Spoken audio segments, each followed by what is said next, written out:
പർപ്പസാണ്. Okay, epitaph, funeral oration, obituary.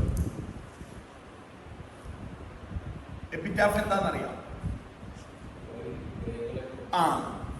അത് മുസ്ലിംസിന് ചെയ്യുമല്ലേ?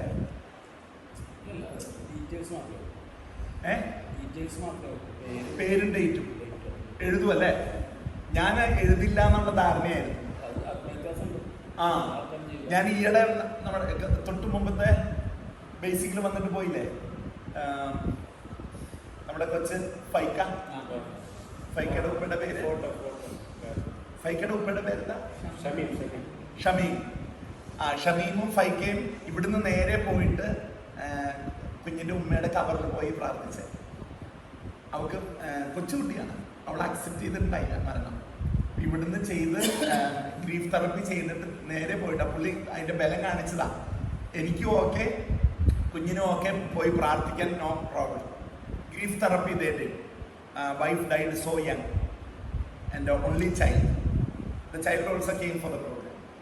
അപ്പം photo ഇട്ടു, കബറിൽ നിൽക്കുന്നതിന്റെ ഫോട്ടോ ഇട്ടു. അപ്പൊ അതേല് ഞാൻ കണ്ടു ഇങ്ങനെ എഴുതി വെച്ചേക്കും. പേരും ഡേറ്റുമാണ്, ഡേറ്റും പേരും ഡേറ്റുമാണ് ഇട്ടേക്കണേ.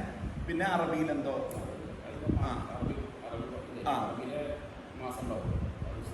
അതാണോ? ഡേറ്റ് തന്നെ ആയിരിക്കും. So what about this epitaph? I'm going to say epitaph is the engraving done on a grave. Okay. Or EPITAPH.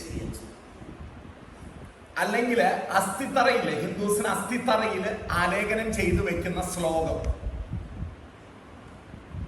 ഇപ്പൊ ചങ്ങമ്പുഴയുടെ കല്ലറയില്, ഇവിടെ എടപ്പള്ളി ഭാഗത്ത് ചങ്ങമ്പുഴയുടെ കല്ലറയിൽ ചങ്ങമ്പുഴയുടെ കവിതയാണ് ആലേഖനം ചെയ്തു വെച്ചേക്കുന്നത്. വില്യം വേർഡ്സ്വർത്തിന്റെ ഖബറില് വേർഡ്സ്വർത്തിന്റെ ഒരു ലൈനാണ് എഴുതി വെച്ചേക്കുന്നത്. Stop here or gently pass. അപ്പൊ നമ്മൾ ചെയ്യുക ഇതാണ്, എപ്പിറ്റാഫ് എന്ന് പറയുന്ന എക്സസൈസ് ഇതാണ്. ഇവരെ മരിക്കുന്നതായിട്ട് സങ്കല്പിപ്പിക്കും. അപ്പൊ കിടത്തിയോ ഇരുത്തിയോ മരണം മുമ്പിൽ കാണിച്ചു കൊടുക്കും. ആഫ്റ്റർ ഡെത്ത് ബറിയൽ കഴിഞ്ഞിട്ട് what is being engraved on their grave, എന്താണ് അവരുടെ കവറിൽ എഴുതുകയാണെങ്കിൽ എഴുതുക. അത് കാണാൻ പറയും. പണിക്കാരി ചെയ്യുന്നത് കാണാൻ പറയും. കണ്ടു കഴിഞ്ഞിട്ട് അത് വായിക്കാൻ പറയും. വായിച്ചിട്ട് എന്നെ അവരെ ഉണർത്തുകയാണ്, മരിച്ചിട്ടില്ല, നിങ്ങൾക്ക് ജീവിക്കാനുണ്ട് എന്ന് പറഞ്ഞിട്ട് ഉണർത്തിയിട്ട് അവരോട് ആ വാക്യം എഴുതി വെക്കാൻ പറയും.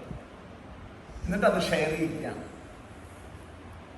അപ്പൊ വളരെ മീനിങ് ഫുൾ ആയിട്ടുള്ള ഫ്രേസുകൾ വരും. ചിലപ്പം ലൈക്ക് ക്രിസ്ത്യൻ കോണ്ടെക്സ്റ്റിൽ പേടിപ്പെടുത്തുന്ന സാധനങ്ങളൊക്കെ വരും. ഇന്ന് ഞാൻ നാളെ നീ എന്നൊക്കെ അവർ കേട്ടിട്ടുള്ള സാധനങ്ങളൊക്കെ വരും. ഇല്ലെങ്കിൽ വൈപ്പിലൊരു കൊച്ച് 9ാം ക്ലാസ്സുകാരിയാണ്. അവൾ എഴുതിയത് ഇതാ, അവളുടെ വാക്കുകളല്ല. ഞാൻ ജനിച്ചപ്പോൾ ഞാൻ കരഞ്ഞു, നിങ്ങളെല്ലാവരും ചിരിച്ചു. ഞാൻ മരിക്കുമ്പോൾ നിങ്ങൾക്ക് കരയാനും എനിക്ക് ചിരിക്കാനും ഉണ്ടാകുമോ? Will there be enough for me to laugh at my death and for you to cry at my death? For you to cry, you should have suffered a loss. A void should be created. For me to laugh, I should have lived a life of fulfillment. അപ്പൊ അത്തരത്തിലുള്ള ഒരു ചിന്ത കൊടുക്കുന്ന exercise ആണ് epitaph. ആ വാക്കുകൾ share ചെയ്തിട്ട് നമ്മൾ കുറച്ച് എക്സാമ്പിൾസ് പറയും.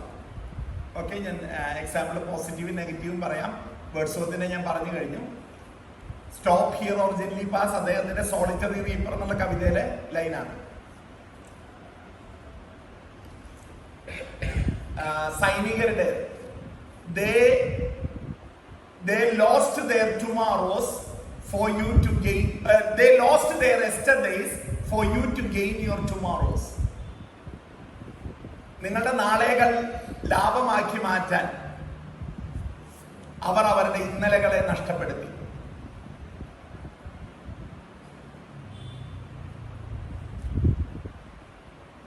Or they lost their sleep for you to sleep comfortably. Okay? ഒരു ഡെന്റിസ്റ്റിന്റെ കേട്ടോളൂ. Doctor George has gone to fill his last cavity. അവസാനത്തെ പോടടയ്ക്കാൻ പോയിരിക്കുകയാണ്. ഏത്? കുഴി നികത്തല്, പോടടപ്പിക്കല്. അപ്പൊ അത്രയും സിമ്പിൾ ആയിട്ടാണ് മരണത്തെ കാണുന്നത്. വേറെ അതേസമയം മറുഭാഗത്ത് വളരെ മീനിങ്ഫുൾ ആയിട്ട്. അപ്പം ക്വസ്റ്റ്യൻ ഇതാണ്, നിങ്ങൾക്ക് അങ്ങനെ ഒരു എപ്പിറ്റാഫ് ഉണ്ടെങ്കിൽ അതെന്തായിരിക്കും? ചുമ്മാ മതാചാരപ്രകാരം ഇല്ലായിരിക്കും, എങ്കിലും ഉണ്ടെങ്കിൽ അതെന്തായിരിക്കും എന്ന് ചിന്തിക്കുന്നത് തന്നെ നമുക്ക് നല്ലതാണ്. കാരണം മാനേജ്മെന്റ് പ്രിൻസിപ്പിൾ ആണ് begin with the end in mind. അവസാനത്തെ മനസ്സിൽ കണ്ടുകൊണ്ട് ആരംഭിക്കുക.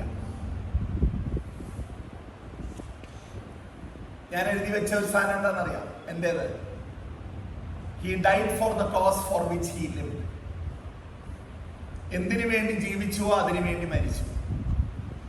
ഞാൻ ചിന്തിക്കാറുണ്ട്, ക്ലാസ് എടുക്കുന്നതിനിടയിൽ മരിച്ചാലോ അല്ലെ അപ്പം ആ ക്ലാസ്സിലെ കുട്ടികൾക്ക് ഉണ്ടാകുന്ന ദോഷം അവയർ അല്ലെ കൗൺസിലിംഗ് നടത്തിക്കൊണ്ടിരിക്കുമ്പോൾ വീണ് മരിച്ചാലോ, ആ കൊച്ചിനുണ്ടാകാൻ പോകുന്ന വിഷമം ഓക്കെയാണ്. പക്ഷെ നമ്മൾ ചെയ്തുകൊണ്ടിരിക്കുമ്പോൾ തന്നെ വിടവാങ്ങുക, അല്ലെങ്കിൽ ഒരു കുഞ്ഞിനെ രക്ഷിക്കാനുള്ള ശ്രമത്തിൽ മരിക്കുക, അങ്ങനെയൊക്കെയുള്ള കാര്യങ്ങൾ എന്നെ നമ്മൾ പറയില്ല കോരിധരിപ്പിക്കാറുണ്ട്. അപ്പം each one will have their own epitaph. ഇതേ അർത്ഥം വരുന്ന മറ്റ് എക്സസൈസുകളാണ് ഫ്യൂണറൽ ഒറേഷൻ, ചരമപ്രസംഗം. എന്റെ മരണത്തിൽ ആരെങ്കിലും നടത്തുന്ന ചരമപ്രസംഗത്തിന്റെ കണ്ടന്റ് എന്തായിരുന്നു?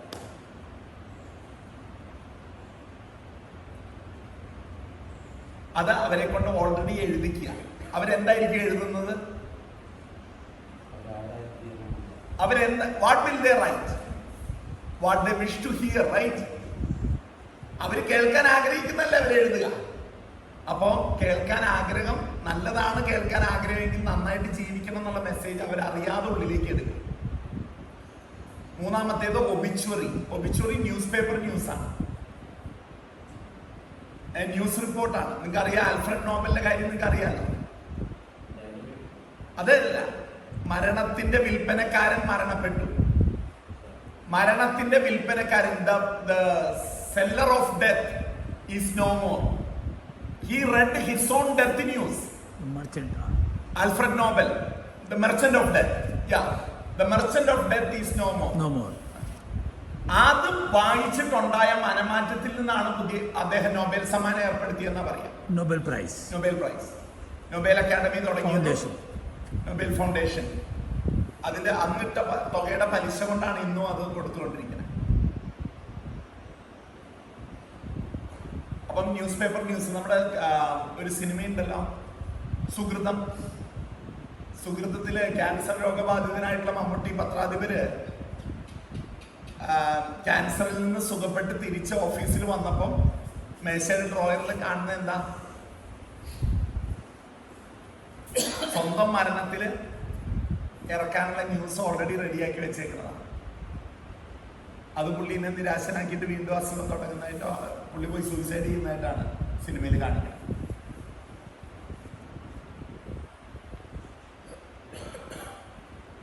ഇത് മൂന്നും അവസാനം കാണിച്ചു കൊടുക്കുക. ഒരു ഒപ്പം ചിന്തിക്കാവുന്ന ഒരു കോൺസെപ്റ്റ് ഉണ്ട്. കപ്പൂച്ചിൻ അച്ഛന്മാരെ കുറിച്ച് അറിയോ? കാപ്പിപ്പൊടി അച്ഛനെ അറിയാം. കാപ്പിപ്പൊടി അച്ഛൻ എന്ന് പറഞ്ഞ് തമാശ വീഡിയോസ്